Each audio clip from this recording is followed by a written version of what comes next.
અમદાવાદમાં ટ્રાફિકની સમસ્યાથી લોકો પરેશાન છે। જો કે ટ્રાફિકની સમસ્યાનું નિવારણ લાવવાના પ્રયાસો હાથ ધરવામાં આવ્યા છે। ટ્રાફિક સમસ્યાનો ઉકેલ લાવવા માટે નવતર પ્રયાસો કરવામાં આવી રહ્યા છે। પૂર્વ વિસ્તારમાં 12 કટ બંધ કરીને 200 મીટર આગળ કટ મૂકવામાં આવ્યા।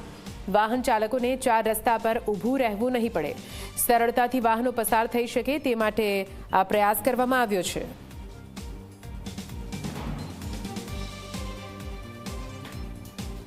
ખાસ કરીને હાલમાં અમે અમદાવાદ શહેરના પૂર્વ વિસ્તાર જે છે એની અંદર તમામ જે જંકશનો જે છે એનો અભ્યાસ કર્યો।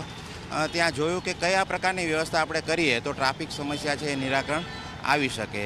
તો સૌ પ્રથમ એવું જણાયું કે જો મેઇન કટને બંધ કરી અને બંને બાજુ 100-150 મીટરના અંતરે બીજા 2 નવા કટ પાડી અને આ જે ટ્રાફિક વ્યવસ્થા છે એને સર્ક્યુલર રૂટ બનાવવામાં આવે તો ટ્રાફિક સમસ્યાનું નિરાકરણ અવશ્ય થઈ શકે।